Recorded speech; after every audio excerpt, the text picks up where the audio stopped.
बड़े बड़े चौधरियों की और बड़े बड़े सरमायादारों की चौधराहट मस्जिद में आने के बाद सब फेल।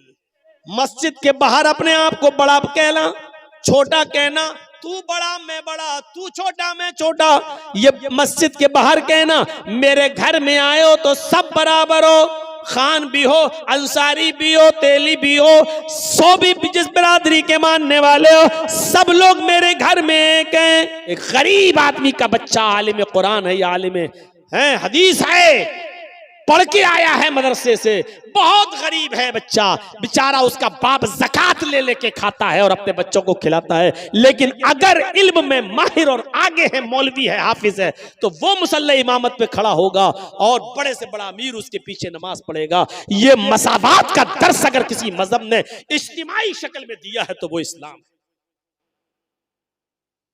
यही आजान की आवाज पार्लियामेंट में एमपी और एमएलए मुसलमानों के लिए भी है, और यही आजान की आवाज सड़कों पर भीख मांगने वाले भिखारियों के लिए भी है। दोनों एक ही वक्त में मस्जिद में आएंगे। अमीर के लिए कोई अलग वक्त और गरीब के लिए कोई अलग वक्त नहीं। अमीर के लिए कोई और मस्जिद नहीं और गरीब के लिए कोई और मस्जिद नहीं। मेरे घर में आए हो तो सब बराबर हो, सब फकीर हो। यहां मांगो मुझसे, अपने घर में दौलत दिखाना, मेरे घर में तुम सब फकीर हो। अंतुमुल फुकरा, आए मस्जिद में आने वालों तुम सब फकीर हो, तुम सब मेरे फकीर हो। वल्लाहु गनीयुन हमीद, अल्लाह गनी है, वो बेनियाज है, वही काबिल तारीफ है। बस अल्लाह ही मालिक है और सब फकीर हैं। ये दर्स देता है इस्लाम। मसावात का दर्स अगर देता है तो इस्लाम देता है। या युहन्नास इन्ना खलकनाकुम मिन ज़करिन व उन्सा वजअलनाकुम शुऊबन व क़बाइला लितारफू इन्ना अक्रमकुम इंदल्लाहि अत्काकुम। आए संपूर्ण जगत की मानव जाति, आए सारी दुनिया के इंसानों, हमने तुम्हें एक ही मर्द और एक ही औरत से पैदा किया है। तुम्हारा बाप एक, तुम्हारी माँ एक, तुम सब आदम की औलाद हो, तुम सब हव्वा के बेटे हो, तुम सबका एक ही बाप है मनु आशु, और तुम सबकी एक ही माँ है शत्रुपा ह्युबती। तुम सब इसी माँ के और इसी बाप के बेटे हो।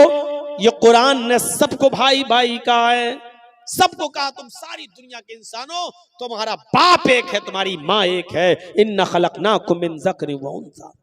और इस्लाम लाने के बाद सारे काले गोरे के फर्क को मिटा दिया जाता है। देख लीजिए, हय्या अलस सलाह की आज़ान की आवाज जब कानों में पड़ती है, अमीर गरीब सब अल्लाह के घर में जमा है, अंसारी भी है, खान भी है। मस्जिद के बाहर अपने आप को बड़ा कहना, छोटा कहना, तू बड़ा मैं बड़ा, तू छोटा मैं छोटा, ये मस्जिद के बाहर कहना। मेरे घर में आए हो तो सब बराबर हो, खान भी हो, अंसारी भी हो, तेली भी हो, सो भी जिस बिरादरी के मानने वाले हो, सब लोग मेरे घर में एक हैं। बड़े बड़े चौधरियों की और बड़े बड़े सरमायादारों की चौधराहट मस्जिद में आने के बाद सब फेल। क्यों?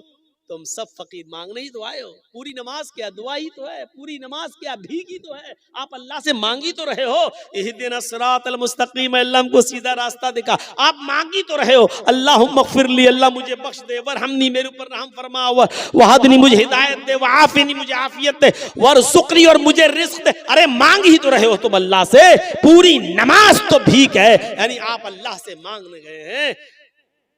आप तो खुद साबित कर रहे हैं कि अल्लाह मालिक है और हम फकीर, और तुम किसी गरीब आदमी को भगाओगे।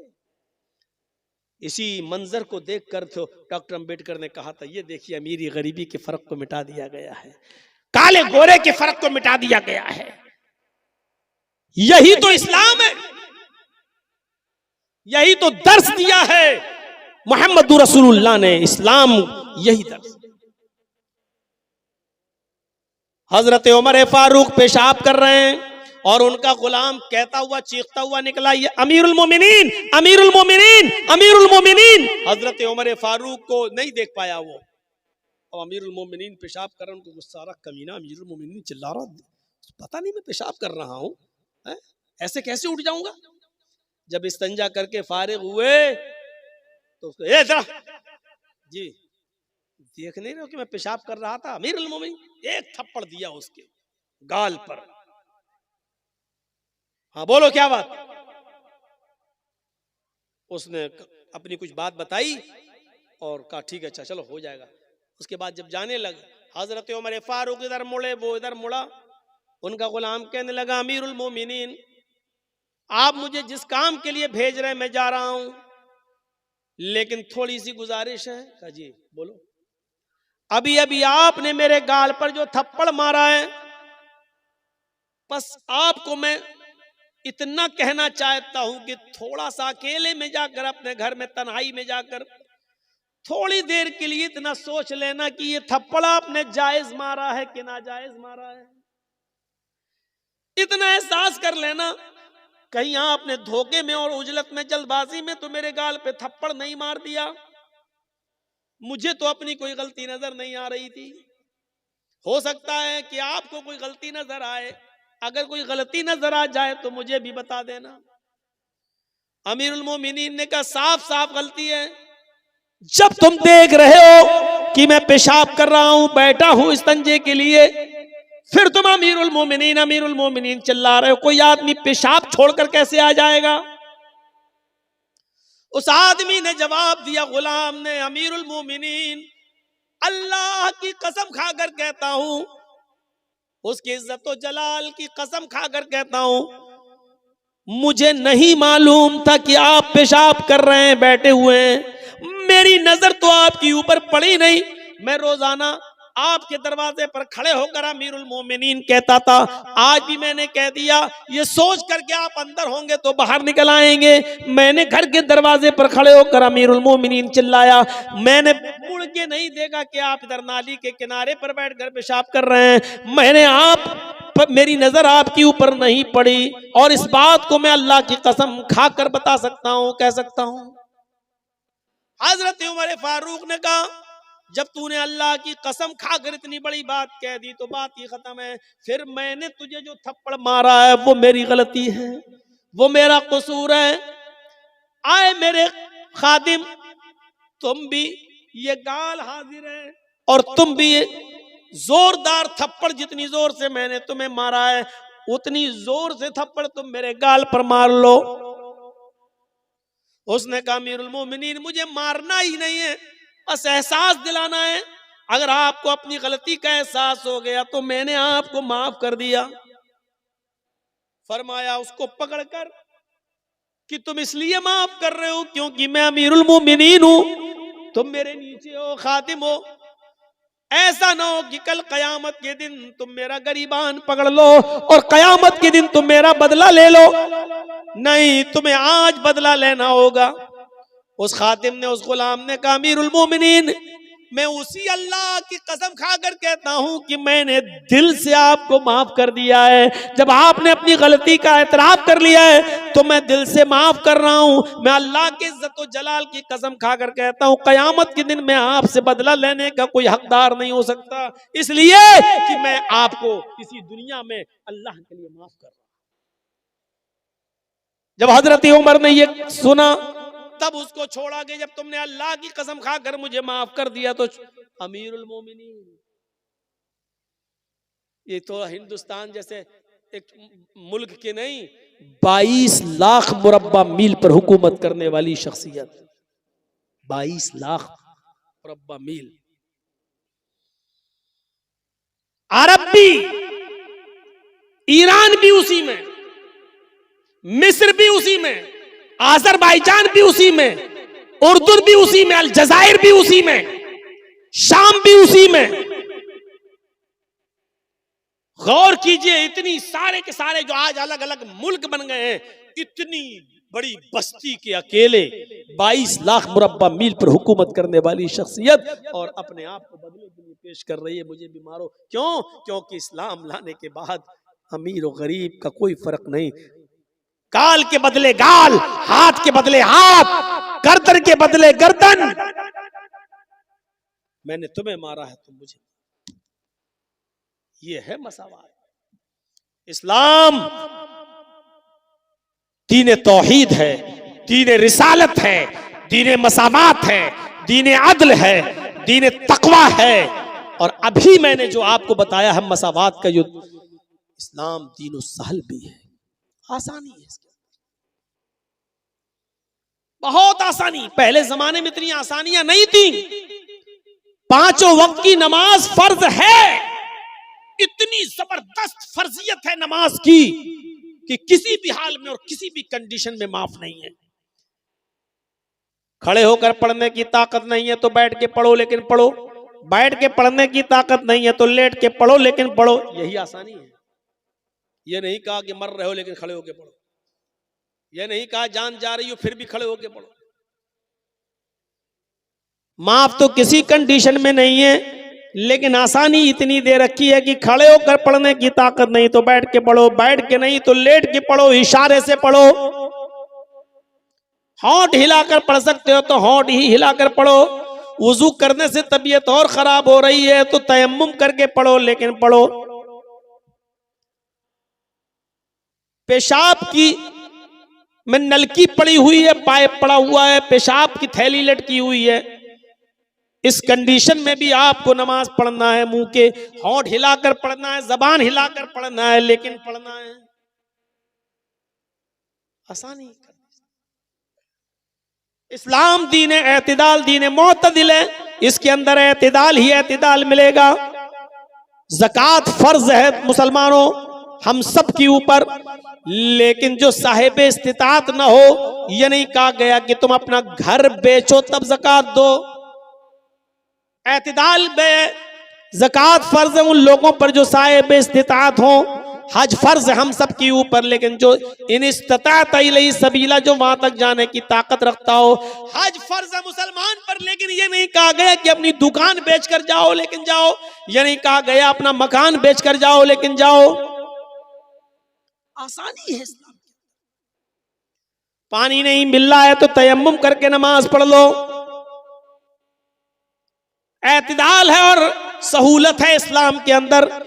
मेरे भाइयों, इससे ज्यादा सहूलत और क्या होगी कि एक शख्स आया अल्लाह के रसूल के पास और कहने लगा हलक तो या रसूल अल्लाह, बुखारी के अल्फाज, अल्लाह के रसूल मैं तो हलाक हो गया, बर्बाद हो गया। आपने कहा क्यों, क्या हुआ? कहा अल्लाह के रसूल रोजे की हालत में बीवी से हम बिस्तरी कर ली। आपने कहा अच्छा, गलती तो हुई है तुमसे, लेकिन इस्लाम के अंदर रास्ता है, और वो रास्ता ये है कि इस एक रोजे को तो तुम्हें पूरा करना ही पड़ेगा बाद में। अब एक गुलाम आजाद करो। कहा अल्लाह के रसूल पूरी जिंदगी हमें गुलामी करते हुए हो गई दूसरे की, हम कहां के गुलाम आजाद कर पाएंगे। अल्लाह के नबी ने फरमाया तो दूसरा ऑप्शन भी है, अगर गुलाम आजाद करने की ताकत नहीं है तो 60 रोजे रखो मुसलसल, पे दर पे कंटिन्यू, शहरैनी मुतताबिऐन, कंटिन्यू रखना है, रेगुलर पर पे दर पे, एक भी छूटना नहीं चाहिए बीच में। 60 रोजे मुसलसल बिला किसी उज़्र और बिला किसी बीमारी के, एक भी रोजा आपने अगर छोड़ दिया तो अब तक जितने रखे वो सब बेकार। मसलन अगर आपने 50 रोजे रखे, अब सोचा कि थोड़ा 2-4 दिन आराम कर लें, 10 ही तो रह गए हैं, और जहां आपने बिला किसी उज़्र के, बिला किसी बीमारी के एक रोजा भी छोड़ दिया, वो 50 बेकार, फिर से रखो। 1 से 7 कहता कितने का 60। अल्लाह के रसूल एक रोजे का तो ये हाल है, बीवी से मिल बैठा, 60 रोजे कहां से रख लूंगा, मेरे पास 60 रोजे रखने की भी ताकत नहीं। आपने कहा फिर एक और तीसरा रास्ता है, बस आखिरी लास्ट वे, आखिरी रास्ता। का क्या है बताइए बताइए। आपने फरमाया 60 मिस्कीनों को खाना खिलाओ। सोचने लगा, आपने कहा क्या सोच रहे हो? कहा कि अल्लाह के रसूल इसके अलावा कोई? का नहीं, सिर्फ 60 मिस्कीनों को, अब ये आखिरी रास्ता है। कहा अल्लाह के रसूल आपको शायद मेरी कंडीशन मालूम नहीं है। आपने कहा क्या हुआ? कहा मेरा अपना यह हाल है कि अगर सुबह खाने को मिल जाए तो शाम को भूखा सोता हूं, और शाम को मुझे और मेरी फैमिली को अगर खाने को मिल जाए तो सुबह से लेकर शाम तक भूखा रहता हूं। हमें दोनों टाइम खाना नहीं मिल पा रहा है, मैं 60 मिस्कीनों को खाना कहां से खिला सकता हूं? नहीं है। 3 ही ऑप्शन होते हैं और तीनों उसके पास नहीं है। तो अल्लाह के रसूल ने कहा चलो रुको, मैं तुम्हारे लिए इंतजाम करवाता हूं, कुछ तो करना पड़ेगा तुम्हें, ऐसे थोड़ी बीवी हलाल हो जाएगी तुम्हारे लिए। नमाज का वक्त होता है, नमाज के बाद आपने ऐलान किया सहाबा से, ये तुम्हारा भाई है, रोजे की हालत में बीवी से हम बिस्तरी कर बैठा है, गुलाम आजाद करने की ताकत नहीं, रोजे रखने की ताकत नहीं, मिस्कीनों को खाना खिलाने की ताकत नहीं, इसके लिए चंदा करो, जो किसी के पास हो लेकर आओ, इसकी मदद करो, ये अपने इलाके के गरीबों मिस्कीनों में तकसीम कर देगा, इसका कफारा अदा हो जाएगा, इसकी पेनाल्टी अदा हो जाएगी। अच्छा, अब लोग अपने घर से लाए, कोई 2 खजूर, कोई 5 खजूर, कोई 10 खजूर, कोई कुछ, एक टोकरा भर गया, इतनी बड़ी थैली, अल्लाह के रसूल ने अपने हाथ से उठाकर उसको दिया, लो ये तुम्हारे भाइयों ने तुम्हारे लिए चंदा किया है, पकड़ो इसको। कहा मैं क्या करूं इसका अल्लाह के रसूल? ताज्जुब देखिए, कहा अल्लाह के नबी ने जाओ अपने कबीले में, अपने खानदान में जाओ और इसको अपने इलाके के गरीबों में, अपने कबीले के गरीबों में तकसीम कर दो, तुम्हारा कफारा अदा हो जाएगा और तुम्हारी बीवी हलाल हो जाएगी तुम्हारे लिए, जाओ। कहने लगा अल्लाह के नबी सल्लल्लाहु अलैहि वसल्लम मैं अपने कबीले में किसको दूं? आपने कहा बताया तो, अपने इलाके के गरीबों में, मिस्कीनों में बांट दो। कहने लगा अल्लाह की कसम, पूरे गांव में, पूरे कबीले में, पूरे खानदान में मुझसे ज्यादा गरीब कोई है ही नहीं।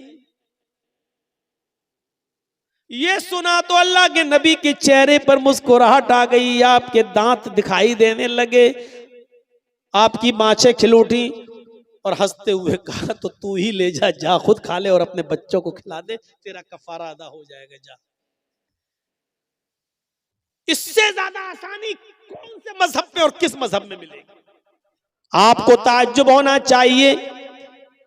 एक मौका तो ऐसा आया कि जब मक्के से मदीना की तरफ अल्लाह के नबी जनाब मोहम्मदुर रसूलुल्लाह तशरीफ ले जा रहे हैं और मदीने में जब एंट्री करते हैं तो मदीने की औरतें अपने छतों के ऊपर चढ़कर देख रही हैं कि देखें मोहम्मदुर रसूलुल्लाह सल्लल्लाहु अलैहि वसल्लम की सवारी किसके मकान पर रुकती है। वो मोहम्मदुर रसूलुल्लाह का दीदार करना चाहती थी। मदीने की औरतें मदीने की अपने घरों की छतों पे चढ़ गईं और मदीने की छोटी छोटी बच्चियां 6-6 साल की, 5-5 साल की अपने हाथों में ढोल लेकर दफ बजा रही हैं, दफ बजाती जा रही हैं। मदीने की छोटी छोटी बच्चियां और गीत गाती जा रही हैं। आज मदीने का हर एक शख्स खुश है कि आज मोहम्मदुर रसूलुल्लाह हमारे यहाँ तशरीफ ला रहे हैं। जब नबी अकरम की सवारी मदीने में एंट्री करती है, मदीने की औरतें छतों पे चढ़ के ये मंजर देख रही हैं कि देखें आज मोहम्मदुर रसूलुल्लाह की सवारी किसके यहाँ रुकेगी। और छोटी छोटी बच्चियां गीत गा रही हैं और उन गीत में अल्फाज उनके ये जबान से अदा हो रहे हैं, तलाल बद्रु अलैना मिन सनय्यातिल वदाई, तलाल बद्रु अलैना मिन सनय्यातिल वदाई वजब शुक्र अलैना मा दआ लिल्लाहि दाई। ये अल्फाज उनकी जबानों से अदा हो रहे हैं, उनकी जबान से ये जुमले निकल रहे हैं, तलाल बद्रु अलैना मिन सनय्यातिल वदाई। अल्लाह का शुक्र है आज 14वीं रात का चांद फारान की चोटियों से चमका है। आज मक्के से तुलू हुआ है और मदीने में तशरीफ लाया है। आज फारान की चोटियों से 14वीं रात का चांद चमका है, नमूदार हुआ है। वजब शुक्र अलैना मा दआ लिल्लाहि दाई। इस पर हम अल्लाह का जितना भी शुक्र अदा करें वो कम है, इस पर हम अल्लाह की जितनी भी तारीफ करें कम है।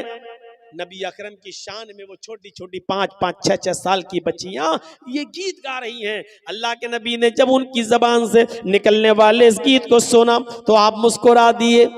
जब आप मुस्कुराए और मदीने की छोटी छोटी बच्चियों ने जब मोहम्मदुर रसूलुल्लाह को देखा तो उनकी जबान से ये जुमला भी निकल गया। एक लड़की छोटी सी बच्ची ने ये जुमला अपनी जबान से अदा कर दिया, वफीना नबियुन यअलमु मा फी गद। आए मदीने वालों, आज हमारे दरमियान एक ऐसे नबी तशरीफ लाए हैं, आज हमारे दरमियान एक ऐसे पैगंबर आ गए हैं जो कल की बात भी जानते हैं, जो कल का इल्म भी रखते हैं, कल क्या होने वाला उनको मालूम है। अल्लाह के नबी जनाब मोहम्मद रसूलुल्लाह ने जब ये जुमला उस छोटी सी बच्ची के मुंह से सुना तो आप अपनी सवारी से उतर गए और उस छोटी सी बच्ची के पास आए और आपने फरमाया दई हाज़िहिल कलिमात, बेटी इस जुमले को छोड़ दो, बेटा इस जुमले को पढ़ना छोड़ दो, इनको ये जुमला मत पढ़ो, वही पढ़ो जो तुम पहले पढ़ रही थी। तलअल बद्रु अलैना मिन सनयातिल वदाई वजब शुक्र अलैना मा दआ लिल्लाहि दाई, वही पढ़ो, ये ना कहो फीना नबिय्युन यअलमु मा फी गद, ये मत कहो कि हमारे पास एक ऐसे रसूल आए हैं जो कल की बात जानते हैं। बेटी अल्लाह की कसम मुझे नहीं मालूम कि कल मेरे साथ क्या होगा, तुम्हारे साथ क्या होगा, मुझे कल का इल्म नहीं है। अल्लाह के रसूल ने शिर्क को इतना भी गवारा नहीं किया। आप नहीं चाहते थे कि अल्लाह के इल्म में हमको भी शरीक किया जाए। मेरे भाइयों, उस छोटी सी बच्ची को भी, छोटी छोटी बच्चियों के कपड़ों पे कौन नजर डालता है, छोटी छोटी बच्चियों की हरकतों पे कौन नजर डालता है? लोग कहते बच्ची है, छोटी है, चलो कोई बात नहीं। मेरे भाइयों, अल्लाह के रसूल भी चाहते तो ऊँटनी से आगे बढ़ सकते थे, अरे बच्ची है कह दिया, लेकिन नहीं, आप ऊँटनी से उतरे क्योंकि आप जानते थे कि अगर आज मैंने इसको टोका नहीं और इसके अकल में और दिमाग में अगर ये बात बैठ गई तो फिर बुढ़ापे तक नहीं निकलेगी। क्योंकि बच्चों को जो शुरू में पढ़ाया और बताया जाता है मेरे भाइयों, वो बुढ़ापे तक उनकी अकल में पैवस्त रहता है। जब बड़े होने के बाद उनको कहा जाए कि ये काम छोड़ो तो क्या कहते हैं वो लोग, अरे ऐसे कैसे छोड़ दें, हम अपने बाप दादा के जमाने से करते चले आ रहे हैं, बाप दादा को हमने ऐसे ही करते हुए देखा है। बड़ा मुश्किल हो जाता है किसी चीज को छुड़वाना। अल्लाह के रसूल ने उसी वक्त उन बच्चियों से कहा दई हाज़िहिल कलिमात, इन कलिमात को छोड़ो, वही पढ़ो जो पहले पढ़ रही थी। अल्लाह की कसम मुझे नहीं मालूम कि कल मेरे और तुम्हारे साथ क्या मामला किया जाए। ये इस्लाम की खुसूसियत है मेरे भाइयों। इस्लाम की एक खुसूसियत यह है कि वो दीन तौहीद है। तौहीद हर मजहब में मिलेगी, यहूदियत में तौहीद, ईसाइयत में तौहीद, हिंदू भाइयों में तौहीद, लेकिन साथ में शिर्क भी है। जो ईसाइयत ये कहती हो देयर इज नो गॉड, अल्लाह के अलावा कोई माबूद नहीं है, और उसी ईसाइयत में ये लिखा हुआ हो कि ईसा और मरियम और अल्लाह ये तीनों एक और एक तीन, 1/3 3/1, एक तीन में डिवाइड, तीन एक में, यानी अल्लाह ही ईसा है, अल्लाह ही मरियम है, ईसा ही अल्लाह है, ईसा ही मरियम है, मरियम ही अल्लाह है, मरियम ही ईसा है। यह अकीदा हो जिसका, ईसाइयत में यह है देयर इज नो गॉड, कोई खुदा नहीं अल्लाह के अलावा। लेकिन उसी ईसाइयत में शिर्क भी है, और शिर्क क्या है? वो अल्लाह ही को ईसा और अल्लाह ही को मरियम भी मानते हैं। वो ईसा ही को अल्लाह और ईसा ही को मरियम मानते हैं, वो मरियम ही को अल्लाह और मरियम ही को ईसा भी मानते हैं। एक को तीन और तीन को एक, ईसाइयों का एक बहुत बड़ा तबका इस अकीदे का हामिल है। यहूदियों में चले जाओ तो उज़ैर अलैहिस्सलाम को अल्लाह का बेटा मानते हैं। ईसाइयों का एक दूसरा तबका ईसा को अल्लाह का बेटा कहता, सन ऑफ गॉड, और बाकायदा बाइबल में लिखा है I will pray the Father, मैं अपने बाप से ये दुआ करूंगा। ईसा अलैहिस्सलाम ये कह रहे हैं कि मैं अपने पिता से, अपने बाप से ये दुआ करूंगा, यानी अल्लाह से। ईसा अलैहिस्सलाम अल्लाह को अपना बाप मान रहे हैं। ईसाइयों का एक बहुत बड़ा गिरोह ईसा को सन ऑफ गॉड कहता, अल्लाह का बेटा कहता है। हमारे हिंदू भाइयों में भी 33 करोड़ देवी देवता हैं, जहां ये लिखा हो एकम ब्रह्मा द्वितीय नास्ते, एक ही ब्रह्मा है दूसरा नहीं, एक ही ब्रह्मांड का रचयिता और रचनाकार, मास्टर ऑफ वर्ल्ड, एक क्रिएटर ऑफ यूनिवर्स एक ही है दूसरा नहीं। जहां इतनी बड़ी तौहीद हो वहां यह भी लिखा है कि 33 करोड़ देवी देवता हैं तुम्हारे। यचित्तियो यो पिम्मिम्मा नस्तस्मा देवी शोरीरिशा, यजुर्वेद के इस मंत्र को देखिए, जहां ये लिखा उसी से मांगो वही सब कुछ देने वाला है। यचित्तियो यो पिम्मिम्मा, उसी से मांगो वही सब कुछ देने वाला है। नस्तस्मा देवी शोरीरिशा, उसके अलावा कोई भी देवी देवता तुम्हें कुछ नहीं दे सकता। जहां इतनी बड़ी तौहीद हो वेदों के अंदर, वहां यह भी हो कि तुम्हारे 33 करोड़ देवी देवता हैं। रोजाना एक देवी को या एक देवता को आप खुश कर सकते हो, और 33 करोड़ को करना जरूरी है। सबको खुश करो। और यह भी कहा एक दिन में एक ही होगा, दो नहीं हो सकते।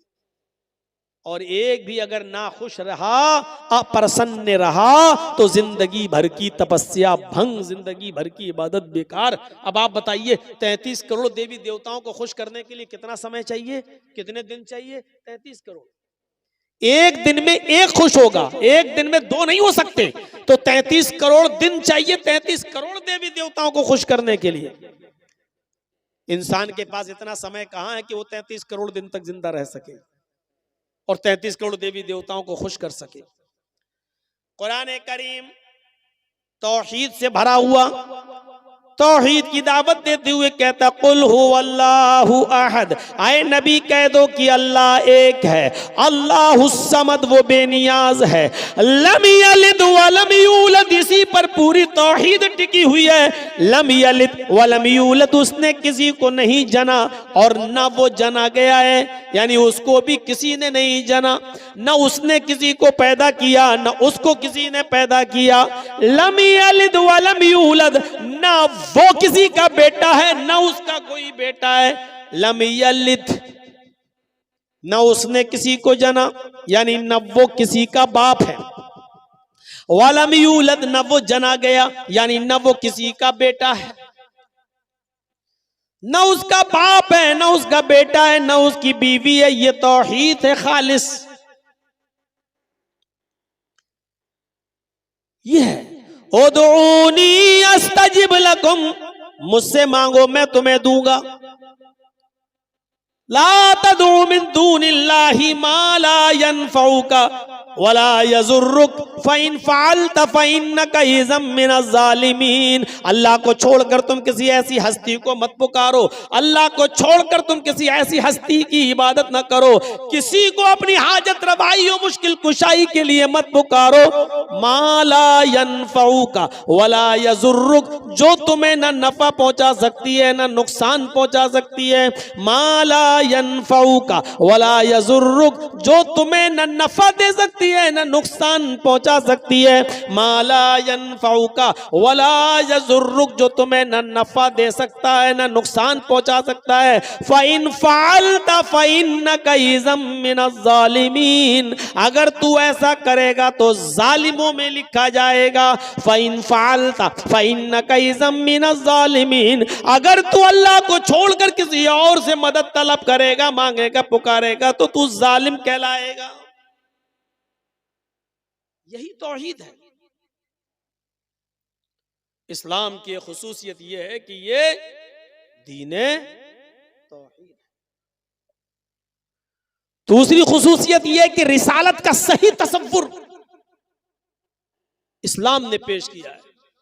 दुनिया में जितने भी मज़ाहिब हैं, किसी भी मजहब के मजहबी इंसान मजहब को उठाकर देख लो, वो किसको मानते? जिसको भी मानते हैं उन्होंने उसको इंसान ही नहीं रहने दिया। कोई एक मजहब उठा दो, कोई एक धर्म, गौतम बुद्ध के मानने वालों ने, आप चले जाइए नेपाल लुम्बिनी में, मैं गया हूं, गौतम बुद्ध का मंदिर, मुझे जब मेरा प्रोग्राम था लोग मुझे घुमाने के लिए ले गए, मुझे दिखाया, गौतम बुद्ध में के मूर्ति के नीचे लिखा हुआ है बुद्ध भगवान। वो गौतम बुद्ध, वो गौतम जो अपने सच्चाई की तलाश में निकले, अपनी बीवी को छोड़ा, अपने बेटे राहुल को छोड़ा और सच्चाई की तलाश में जंगलों में निकल गए, लकड़ियां चबा चबा कर जंगल में घूमते रहे और अपनी परवरिश करते रहे और सच्चाई की तलाश में रहे। जो एक इंसान थे, लेकिन उनके मानने वालों ने इंसानियत के दर्जे से उनको निकाल कर भगवान का दर्जा दे दिया। और आज गौतम बुद्ध के मंदिर पर आप देखेंगे लिखा होगा बुद्ध भगवान। बहुत दूर मत जाइए, दिल्ली चले जाइए, सिखों के गुरुद्वारे में चले जाइए,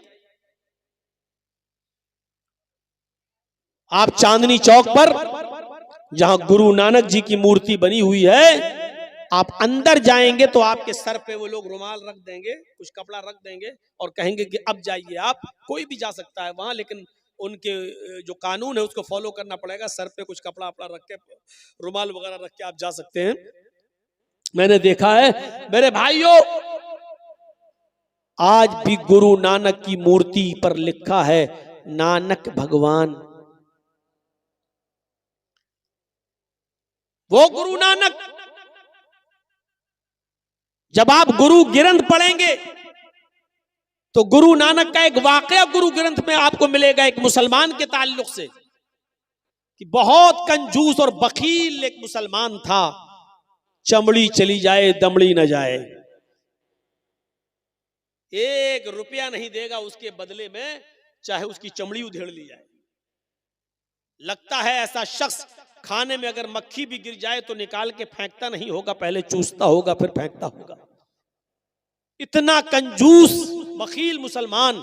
जब नानक जी को पता चला, ये गुरु ग्रंथ में लिखा है उनकी किताब में, जब उनको पता चला है तो गुरु नानक उसके पास एक सुई लेकर गए। वो सुई जो कपड़ा सिलते हैं जिससे हम लोग, एक छोटी सी सुई उसके पास लेकर गए और गुरु नानक ने उस मुसलमान आदमी से कहा कि मेरे भाई, मैं ये छोटी सी सुई लेकर आया हूं। उसने बड़ी इज्जत की उस गुरु नानक की और कहा ये बैठिए। उसने नाश्ता पानी चाय जो भी उस दौर में चलता था उसने खिलाया पिलाया, और इस गुरु नानक ने चलते वक्त उस मुसलमान को सुई दी और सुई देकर कहा ये आज रख लीजिए, मैं आपके पास अमानत के तौर पे रख रहा हूं, ये सुई आज रख लेना अपने पास संभाल कर, और मैं जा रहा हूं। तुम्हारे धर्म में तुम्हारा अकीदा ये कि एक दिन इंसान मरेगा, फिर दोबारा उसको उठाया जाएगा, कयामत के दिन उसका हिसाब व किताब होगा। मुसलमान ने कहा जी हाँ। फरमाया बस इस सुई को तुम अभी रख लो, अपने बेटों को भी नसीहत कर दो कि जब तुम मरो तो ये सुई भी तुम्हारे साथ तुम्हारी कब्र तक पहुंचा दें। कल कयामत के दिन जब उठो और जब अल्लाह तुम्हारा हिसाब व किताब ले तो ये सुई मुझे कल कयामत के दिन दे देना। वो मुसलमान कहने लगा आपका दिमाग तो नहीं खराब है, भला ये सुई लेकर कोई ऊपर जाएगा है? तो गुरु नानक ने यही बात उसकी पकड़ ली। गुरु ग्रंथ में लिखा है कि गुरु नानक ने उस मुसलमान से कहा कि जब एक छोटी सी और मामूली सी सुई तुम ऊपर नहीं ले जा सकते तो इतनी बड़ी दौलत, इतना बड़ा कारोबार, इतनी बड़ी फैक्ट्री, इतने बड़े मकानात और जमीनों जायदाद के तुम मालिक हो, फिर भी तुम्हारे दरवाजे के पास मोहताज और फकीर मायूस होकर मजबूर होकर लौट जाता है, तुम उसको एक दिरहम नहीं, एक दीनार नहीं, 1 रुपया तक नहीं देते हो, तुम एक फूटी कौड़ी नहीं देते हो, उसको भगा देते हो, तो क्या ये सारी की सारी चीजें अपनी छाती पर रखकर ले जाओगे? उस मुसलमान पर बड़े बड़े मुल्ला मौलवियों का असर न पड़ा, लेकिन गुरु नानक की इस बात का इतना असर पड़ा कि गुरु नानक लिखते, गुरु ग्रंथ में लिखा है कि उस मुसलमान ने गुरु नानक की बात मानकर अपनी जमीनों जायदाद सदका और खैरात कर दी, अपना मालो दौलत तकसीम कर दिया, सब गरीबों और मिस्कीनों में लुटा दिया। गुरु नानक ये मिसाल मुसलमान की देकर अपने सिख भाइयों को बताना चाहते थे कि देखो एक मुसलमान हमारी बात इतनी मानता है, तुम सिख बिरादरी के होकर हमारी बात नहीं मानते हो। मैं बताना ये चाहता हूं कि सिखों ने भी उस महान पुरुष को, उस गुरु नानक को भगवान का दर्जा दे दिया, इंसान नहीं रहने दिया। गौतम बुद्ध को बुद्ध भगवान, गुरु नानक को नानक भगवान। जैनियों में चले जाओ तो उन्होंने महावीर जी को भी महावीर भगवान का दर्जा दे दिया। हिंदू भाइयों में आ जाओ, कृष्ण जी और रामचंद्र जी को भी भगवान का दर्जा दे दिया गया। ईसाइयों में चले जाओ, ईसा अलैहिस्सलाम को सन ऑफ गॉड, अल्लाह का बेटा कह दिया गया। मुझे बताओ दुनिया में ऐसा कौन सा मजहब बाकी है जहां उन्होंने अपने यहाँ आने वाले महान पुरुष को पुरुष और इंसान ही रहने दिया हो, सिवाय इस्लाम के। इस्लाम वो मजहब है जो अपने दरमियान आए हुए पैगंबर जनाबे मोहम्मद रसूलुल्लाह को इंसान मानता है, भगवान खुदा का दर्जा नहीं देता है, बल्कि अल्लाह ताला अपने नबी की जबान से यह ऐलान भी करवा रहा है कि आए नबी कह दो कहीं ऐसा ना हो कि आपके इंतकाल के बाद दुनिया वाले आपको भी पूजने लगे, आपकी भी इबादत करने लगे, आपको भी भगवान का या खुदा का दर्जा दे दें। इसलिए अपनी जबान से कह दो। अल्लाह के नबी ने इस दुनिया में अपनी जबान से ऐलान किया, कुल इन्नमा अना बशरुम मिस्लुकुम, कुल इन्नमा अना बशरुम मिस्लुकुम। आए नबी कह दो कि मैं तुम्हारी तरह का एक बशर हूँ। आए नबी कह दो कि मैं तुम्हारी तरह का एक इंसान हूँ। आए नबी कह दो कि मैं तुम्हारी तरह एक बशर हूँ, तुम्हारी तरह मिस्लुकुम। उठने में, बैठने में, लेटने में, सोने में, जागने में, खाने में, पीने में, चलने में, फिरने में, शादी ब्याह में, बीमारी में, सेहत में, मैं तुम्हारी तरह का एक इंसान हूं। तुम्हारे दो हाथ मेरे भी दो हाथ, तुम्हारे दो पैर मेरे भी दो पैर, तुम्हारा एक सर मेरा भी एक सर। तुम्हें बीमारी होती है मैं भी बीमार होता हूं, तुम्हारे बीवी बच्चे हैं मेरे भी बीवी बच्चे हैं, तुम खाते हो पीते हो मैं भी खाता हूं और पीता हूं। और यही तो वजह थी कि अरब के लोग मोहम्मदुर रसूलुल्लाह को रसूल नहीं मानते थे। वो कहते थे ये कैसा आदमी है, अपने आप को रसूल कह रहा है। क्या एक हमारी तरह उठने बैठने चलने फिरने वाला इंसान भी रसूल हो सकता है? और वो कहते थे मा लिहाज़र रसूल याकुलु ताम व यमशी फिल अस्वाक, ये कैसा रसूल है जो हमारी तरह खाता पीता भी और बाजारों में चलता फिरता भी है। यानी उनकी नजर में ये बड़ी अजीब चीज थी। वो कहते थे कि कोई इंसान भी रसूल हो सकता है, चलने फिरने वाला भी। अरब के लोग इंसान मानते थे लेकिन रसूल नहीं। हमारे यहाँ पर एक मुसलमानों का बहुत बड़ा तबका मोहम्मदुर रसूलुल्लाह को रसूल मानता है लेकिन इंसान नहीं। गौर कीजिए, वो रसूल नहीं मानते थे लेकिन इंसान मानते थे। कहते थे माले हाजर रसूल याकुलु ताम व यमशी फिल अस्वाक, ऐसा इंसान भी रसूल हो सकता है जो खाता पीता हो और चलता फिरता हो बाजारों में। हमारी तरह खाता पीता है, हमारी तरह बाजारों में चलता घूमता है और कह रहा रसूल है। कैसे हम मान लें? और हम रसूल मानते हैं और कहते हैं कि वाह साहब हम जैसे नहीं। इसमें कोई शक नहीं कि अल्लाह के नबी उठने में, बैठने में, लेटने में, सोने में, जागने में, खाने में, पीने में हमारी तरह के एक इंसान थे। और ऐसे इंसान थे कि अल्लाह के नबी सल्लल्लाहु अलैहि वसल्लम के पास एक शख्स आता है, एक सहाबी बदवी अराबी देहाती आता है और आने के बाद कुछ बात कहना चाहता अपने इलाके की। अल्लाह के नबी सल्लल्लाहु अलैहि वसल्लम ने कहा हाँ बोलो क्या बात।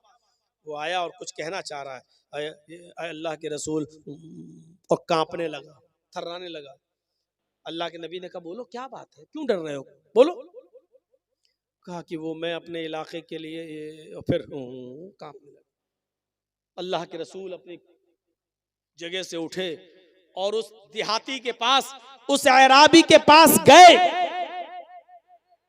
और जाने के बाद उसके दोनों कांधों को पकड़ा, ऐसे दोनों कांधों को पकड़ा और कहा ला तखफ, डरो नहीं, क्यों डर रहे हो। और आगे जो जुमले कहे वो देखिए, इन्नी लस्तु बी मलिक, मैं बादशाह नहीं हूं। क्यों डर रहे हो, मैं बादशाह नहीं हूं। मेरे सामने तुम कुछ बात कहना चाहते हो कहो। इन्नी लस्तु बी मलिक, मैं बादशाह नहीं हूं। अब उसने सोचा हाँ ये तो सही कह रहे हैं, मैं बादशाह नहीं हूं। और उसका डर उसके दिल से निकालने के लिए आपने कहा अनबनु इमरातिन ताकुलुल कदीद, बोलो जो बोलना हो, मैं बादशाह नहीं हूं, डरो मत। मैं भी एक ऐसी औरत का बेटा हूं, मुझे भी ऐसी माँ ने पैदा किया है, मैं भी एक ऐसी औरत के पेट से बाहर आया हूं जो गोश्त के सूखे टुकड़े खाती थी। अनबनु इमरातिन ताकुलुल कदीद, मैं भी ऐसी माँ का बेटा हूं जो गोश्त के सूखे टुकड़े खाती थी।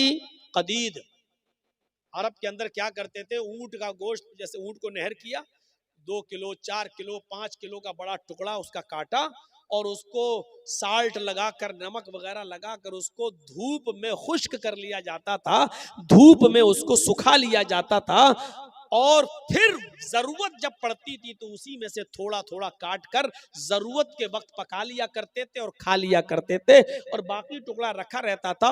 फिर कभी जरूरत पड़ी एक हफ्ते बाद फिर थोड़ा सा काटा, फिर पकाया और खाया। इस गोश्त को कदीद कहते हैं अरबी जबान में।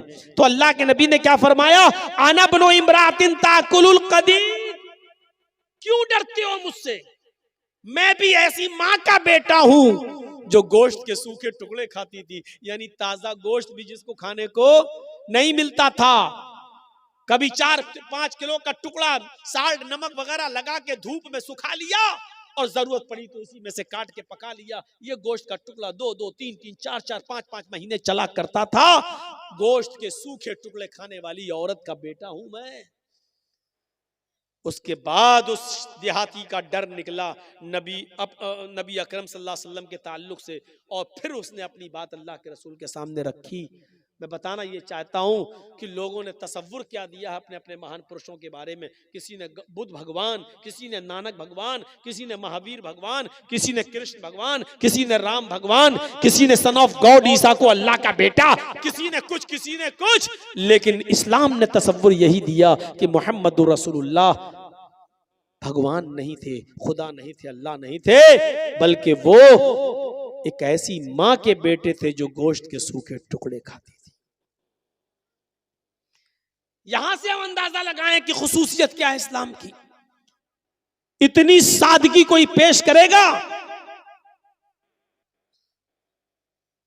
अल्लाह के नबी सल्लल्लाहु अलैहि वसल्लम ने भी कभी अपनी जबान से ऐसे जुमले अदा नहीं किए, न करवाए, बल्कि आपको लोगों को यह सिखाने में अच्छा लगता था कि ला इलाहा इल्लल्लाह मुहम्मदुर रसूलुल्लाह, मुहम्मदुर रसूलुल्लाह के अलावा आप ये कहलवाया करते थे कि ये कहो अशहदु अन्ना मुहम्मदन अब्दुहु व रसूलुहु। इसमें अब्दियत का इकरार भी है और रिसालत का इकरार भी है। इस बात का इकरार करो और गवाही दो कि अल्लाह के अलावा कोई माबूद नहीं, और इस बात की भी गवाही दो कि मोहम्मद अब्दुहु अल्लाह के बंदे हैं और उसके रसूल हैं। इस बात का इकरार करो कि पहले बंदे हैं और बाद में रसूल हैं। तो मेरे भाइयों, ये इस्लाम ने तालीम दी है और शिक्षा दी है। जब आपने यहूद और नसारा को देखा, जब आपने यहूद और नसारा को देखा कि वो अपने अपने नबियों की कब्रों को सजदा कर रहे हैं, तो आपको बड़ा मलाल हुआ।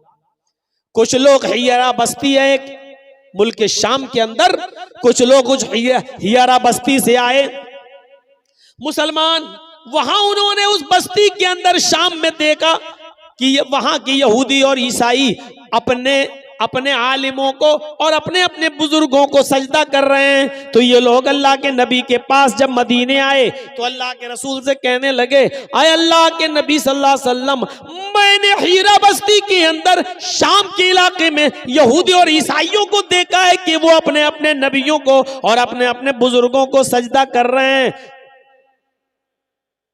तो क्या मैं आपको सजदा ना करूं? फिर उन्होंने एक और सवाल कर दिया, अय अल्लाह के नबी, जब आप इंतकाल फरमा जाएं, जब आप इस दुनिया से रुखसत हो जाएं और आपको कब्र में दफन कर दिया जाए, अल्फाज देखिए हदीस के, फरमाया अल्लाह के नबी सल्लल्लाहु अलैहि वसल्लम ने, क्या उन लोगों ने पूछा क्या मैं आपको सजदा ना करूं? जब यहूद और नसारा अपने अपने बुजुर्गों को, उलमा को सजदा कर रहे हैं, तो आप तो ज्यादा हकदार हैं, मैं आपको सजदा ना करूं? तो अल्लाह के नबी ने क्या कहा उनसे, लौ मररता बिक़ब्री अन अतसजुदु लहू, लौ मररता बिक़ब्री अतसजुदु लहू, क्या कल मेरे इंतकाल के बाद तुम मेरी कब्र के पास से गुजरोगे तो क्या तुम उसको सजदा करोगे? वो क्या कह रहे हैं, अय अल्लाह के रसूल, मैंने देखा है कि लोग अपने अपने उलमा को सजदा कर रहे हैं, यहूद व नसारा अपने अपने बुजुर्गों को सजदा कर रहे हैं, तो क्या मैं आपको सजदा ना करूं? वो जिंदगी में इजाजत मांग रहे हैं साहबा, क्या मैं आपको सजदा ना करूं? और आप जिंदगी में तो छोड़ो, आप उनसे सवाल कर रहे हैं, लऊ मररत बिक़ब्री तस्जुदु लहू, क्या तुम मेरी कब्र के पास से गुजरोगे तो सजदा करोगे? कोई मुआफिकत देख रहे हैं सवाल और जवाब में? वो इजाजत मांग रहे हैं साहबा कि मैं क्या आपको सजदा ना करूं, यानी आप भी तो जिंदा, क्या मैं आपको सजदा ना करूं? तो अल्लाह के रसूल सल्लल्लाहु अलैहि वसल्लम कह रहे हैं, क्या तुम मेरी कब्र के पास से गुजरोगे तो सजदा करोगे? यानी आपको फिक्र अपनी जिंदगी की नहीं है, आपको फिक्र है अपने इंतकाल के बाद कहीं ये लोग मेरी कब्र को सजदा ना करने लगे।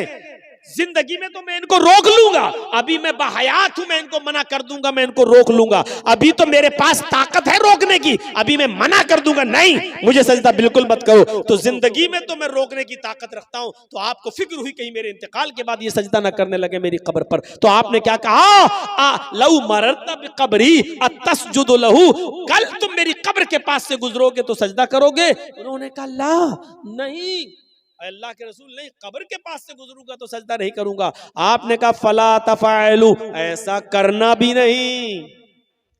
उन्होंने कहा मैं नहीं करूंगा, आपने कहा ऐसा करना भी नहीं। उसके बाद अल्लाह के नबी ने फरमाया, लानतुल्लाहि अलल यहूदी वन नसारा इत्तखज़ू कुबूर अंबियाइहिम मसाजिद, अल्लाह की लानत हो यहूदियों पर और नसरानियों पर, जिन्होंने अपने अपने अंबिया की, अपने अपने पैगंबरों की कब्रों को सजदागाह बना लिया, जिन्होंने अपने अपने रसूलों की और अपने अपने नबियों की कब्रों पर सजदा करने की जगह बना लिया। साहिब अर्रहीक़ुल मख्तूम मौलाना सफ़ीउर रहमान साहब मुबारकपुरी रहमतुल्लाह अलैह की किताब पढ़िए, माया नाज़ तसनीफ़ अर्रहीक़ुल मख्तूम। और आखिरी वक्त के नबी के हालात, तो नबी अकरम ने इंतकाल से 2 दिन पहले ये दुआ भी मांगी थी अल्लाह तबारक व तआला से, अल्लाहुम्मा ला तजअल क़ब्री वस्नन युअबद, अल्लाहुम्मा ला तजअल क़ब्री वस्नन युअबद, आय अल्लाह मेरे इंतकाल के बाद मेरी कब्र को बुत खाना ना बना देना, अल्लाह मेरी कब्र को मेरे इंतकाल के बाद ऐसी जगह ना बना देना जहां लोग इबादत करने लगे, मेले ठेले लगने लगे, जियारतें होने लगे, चिराग जलने लगे, ये सब होने लगे। आपने मना किया और आपने फरमाया, दुआ भी की, अल्लाह पहले तो ये कहा अल्लाह की लानत हो यहूद और नसारा पर जिन्होंने अपने अपने नबियों की कब्रों को सजदागाह बना लिया, और बाद में ये दुआ भी कर ली कि अल्लाह मेरी कब्र को सजदागाह मत बना देना, मेरी कब्र को चूमने चाटने की जगह ना बना देना। मेरे भाइयों, यहां से आप सीखिए कि आपने अपने बारे में क्या कहा, ये सिर्फ इस्लाम की खुसूसियत है, सिर्फ इस्लाम की, वरना हिंदू धर्म, हिंदू भाइयों में देवी देवता नहीं। एक बेटा अपने शराबी और जुआरी बाप के भी पैर छूता है और उसको भी रुकू करता और सजदा करता है। एक पत्नी अपने जुआरी और कबाबी पति के भी पैर छूती है। इस्लाम के तसव्वुर को समझने की कोशिश करो तो इस्लाम तौहीद, दीन तौहीद भी है, दीन रिसालत भी है, रिसालत का सही तसव्वुर पेश करता है। और हिंदू मजहब की किताबों में भी लिखा है कि आखिरी नबी भगवान नहीं इंसान होगा, उसका नाम अहमद होगा। वेदाहामिद पुरुष महानिमादित्य वरुण तपस प्रस्तात यन्याय, वेदाहामिद पुरुष अहमद पैदा होगा, अहमद जन्म लेगा, पुरुष से महानिमादित्य महान पुरुष होगा, उसके बराबर कोई दूसरा नहीं होगा। पुरुष इंसान कहा गया है वेदों में, अहमद नाम बताया गया है। अल्लाह के नबी के 2 नाम थे ना, एक मोहम्मद और अहमद, दोनों नाम कुरान में आए हैं। मोहम्मद नाम आपके दादा अब्दुल मुत्तलिब ने रखा है और अहमद नाम आपकी माँ आमिना ने रखा है, और दोनों नाम कुरान में आए हैं। मुहम्मदुर रसूलुल्लाह वल्लज़ीना मअहु अशिद्दाउ अलल कुफ्फारि रहमाउ बैनहुम, ये मोहम्मद नाम भी आया है। और ईसा अलैहिस्सलाम ने बशारत दी अपनी कौम को, तो कहा था व मुबश्शिरम बिरसूलिन याती मिन बअद इस्मुहु अहमद, मैं तुम्हें खुशखबरी सुनाता हूँ एक ऐसे रसूल की जो मेरे बाद आएगा, उसका नाम अहमद होगा। मोहम्मद और अहमद दोनों नाम आए और वेदों में क्या कहा गया, वो भगवान नहीं होगा, अहमद उसका नाम होगा, पुरुष इंसान होगा, महान इमादित्य, इतना बड़ा महान पुरुष होगा कि उसके बराबर कोई दूसरा नहीं होगा। वरुण तपसा, ईश्वर का अल्लाह का बहुत ज्यादा नाम लेने वाला होगा, अल्लाह का नाम बहुत ज्यादा लेगा। अल्लाह का नाम जितना अल्लाह के नबी ने लिया, हमें कोई लेता हुआ नजर ही नहीं आता। कहां है, मुझे दुनिया अपनी तारीख में दिखलाए कि किसने नाम लिया है अल्लाह का इतना ज्यादा। सुबह से लेकर सोने तक, उठे बिस्तर से, सबसे पहले आंख खुली, आंख खुलते ही अल्लाह का नाम, अल्हम्दुलिल्लाहिल्लज़ी अहयाना बअदा मा अमातना व इलैहिन नुशूर, अल्हम्दुलिल्लाहिल्लज़ी अहयाना, अल्लाह का नाम। अब नमाज पढ़ने के लिए उठ रहे हैं, चाहे तहज्जुद हो या फजर की नमाज हो, तो वुजू बनाने के लिए जैसे ही बैठे, बिस्मिल्लाह, अल्लाह का नाम। वुजू बनाकर फारिग हुए, अशहदु अल्ला इलाहा इल्लल्लाह, अल्लाह का नाम। मस्जिद में कदम रखने जा रहे हैं नमाज फजर के लिए, जैसी मस्जिद में कदम रखते हैं, अल्लाहुम्मा फ़्तह ली अबवाबा, अल्लाह का नाम, अल्लाहुम्मा फ़्तह ली अबवाब रहमतिक, अल्लाह का नाम। मस्जिद में दाखिल होते हैं, नमाज शुरू करते हैं, अल्लाहु अकबर, अल्लाह का नाम। जब तक खड़े हैं अल्लाह की हम्दो सना और तारीफ, अल्लाहुम्मा बाइद बैनी व बैना खताया या सुब्हानक अल्लाहुम्मा व बिहम्दिका व तबारक अस्मुका, अल्हम्दुलिल्लाहि रब्बिल आलमीन अर्रहमानिर रहीम मालिक यौमिद्दीन, अल्लाह की हम्दो सना। अब रुकू में जा रहे हैं तो अल्लाहु अकबर, अल्लाह का नाम। जब तक रुकू में अल्लाह का नाम, सुब्हानक अल्लाहुम्मा रब्बना व बिहम्दिका अल्लाहुम्मा इग़फिरली, अल्लाह का नाम। या सुब्बुहुन कुद्दूसुन रब्बुल मलाइकति वर्रूह, अल्लाह का नाम। या सुब्हान रब्बियल अज़ीम, रब का नाम। रुकू से उठ रहे हैं तो समी अल्लाहु लिमन हमिदा, अल्लाह का नाम। सजदे में जा रहे हैं तो अल्लाहु अकबर, अल्लाह का नाम। जब तक सजदे में हैं अल्लाह का नाम। दोनों सजदों के बीच में बैठे हुए हैं तो रब्बिग़फिरली, रब्बिग़फिरली, अल्लाह का नाम, रब का नाम। या अल्लाहुम्मा ग़फिरली वरहमनी वहदनी वआफ़िनी वरज़ुक़नी, अल्लाह का नाम। आखिरी रकात में बैठे हैं तो अत्तहियात में बैठे हैं तो अल्लाह का नाम, अत्तहियातु लिल्लाहि वस्सलावातु वत्तय्यबात, अल्लाहुम्मा सल्लि अला मुहम्मद, अल्लाहुम्मा बारिक अला मुहम्मद, अल्लाहुम्मा इन्नी अऊज़ु बिका मिन अज़ाबिल क़ब्र व अऊज़ु बिका मिन फितनतिल मसीहिद दज्जाल, या अल्लाहुम्मा इन्नी ज़लमतु नफ़्सी ज़ुल्मन कसीरन व ला यग़फ़िरुज़ ज़ुनूबा इल्ला अंत। अल्लाह के नबी ये दुआ पढ़ा करते थे, अल्लाहुम्मा इन्नी अऊज़ु बिका मिन अज़ाबिल क़ब्र। और अबू बकर सिद्दीक ये दुआ पढ़ा करते थे, अल्लाहुम्मा इन्नी ज़लमतु नफ़्सी ज़ुल्मन कसीरा। दोनों बुखारी के अंदर आई हैं। अल्लाह के नबी सल्लल्लाहु अलैहि वसल्लम से जब अबू बकर सिद्दीक ने पूछा और कहा कि अल्लाह के नबी मुझे कोई ऐसी दुआ बताइए जिस दुआ को पढ़कर मैं अपने गुनाहों की माफ़ी अल्लाह ताला से मांगता रहूं, तो अल्लाह के नबी ने उनको ये दुआ सिखलाई, आए अबू बकर तुम ये दुआ पढ़ते रहा करो, अल्लाहुम्मा इन्नी ज़लमतु नफ़्सी ज़ुल्मन कसीरा वला यग़फ़िरुज़ ज़ुनूबा इल्ला अंत फ़ग़फ़िरली मग़फ़िरतम मिन इंदिका वरहमनी इन्नका अंतल गफ़ूरुर रहीम। ये दुआ सिखलाई थी अल्लाह के नबी सल्लल्लाहु अलैहि वसल्लम ने। और खुद अल्लाह के नबी का मामूल ये था कि आप ये दुआ पढ़ा करते थे, अल्लाहुम्मा इन्नी अऊज़ु बिका मिन अज़ाबिल क़ब्र व अऊज़ु बिका मिन फितनतिल मसीहिद दज्जाल। मेरे भाइयों, अल्लाह का नाम यहाँ पर भी ले रहे हैं। नमाज शुरू की थी तो अल्लाह के नाम के साथ, अल्लाहु अकबर। अब जब नमाज कंप्लीट करके खत्म करने का वक्त आया तो अल्लाह ही के नाम पर खत्म कर रहे हैं, अस्सलामु अलैकुम व रहमतुल्लाह, अल्लाह का नाम।